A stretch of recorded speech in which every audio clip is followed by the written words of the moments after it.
Villa angker di atas bukit. Di sebuah bukit sunyi di daerah puncak, berdiri sebuah bangunan tua yang dikenal warga sebagai Villa Arga. Sejak tahun 1998, villa itu dibiarkan kosong setelah satu keluarga yang tinggal di sana menghilang secara misterius. Tapi seperti biasa, rasa penasaran adalah awal dari malapetaka. Hari itu, Gilang, Anya, dan Raka, tiga mahasiswa datang ke villa itu untuk uji nyali. Mereka bermalam hanya satu malam. Serius ini villanya?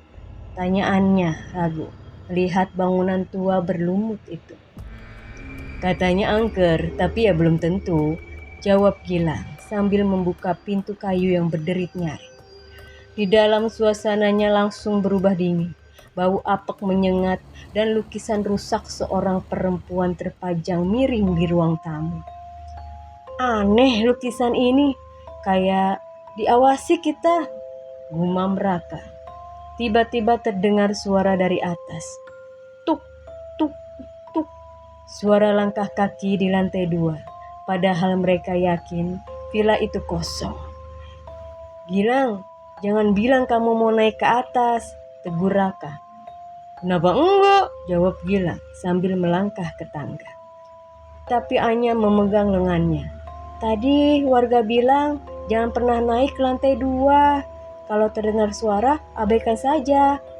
Mereka akhirnya memutuskan tidak naik dan mencoba mengalihkan pikiran. Tapi malam itu, villa semakin mencekam. Pukul 2 pagi, Gilang terbangun sendirian. Lilin di ruang tamu padam. Ia mendengar suara seorang perempuan menangis dari lantai 2. Lembut tapi menyayat. Karena penasaran, Gilang naik perlahan sambil merekam dengan ponselnya. Anya dan Raka baru sadar Gilang tak ada saat mereka mendengar suara langkah berat dari atas. Gil, lo di atas! Teriak Raka. Tak ada jawaban. Mereka menyusul naik. Tapi lantai 2 gelap total, hanya terdengar suara pintu kamar berderit. Di ujung lorong, mereka menemukan ponsel Gilang tergeletak dengan kamera masih menyala. Saat mereka menonton rekamannya, mereka melihat Gilang berdiri sendirian di lorong, lalu menoleh dan di belakangnya ada sosok perempuan berambut panjang, berdiri diam. Saat Gilang menoleh ke belakang di video itu, tidak ada siapa-siapa. Tapi sosok itu tetap muncul dalam kamera, seolah hanya bisa dilihat lewat rekaman. Dan detik berikutnya, kamera terjatuh, video berakhir. Anya dan Raka panik mencari Gilang di setiap ruangan. Tapi villa itu tiba-tiba berubah. Tangga yang mereka lewati tadi menghilang. Lorongnya jadi panjang tak berujung. Dan suara perempuan itu kini terdengar jelas di telinga mereka. Kalian melihat apa yang tak seharusnya kalian lihat. Seketika lampu berkedip dan bayangan putih melintas cepat di lorong.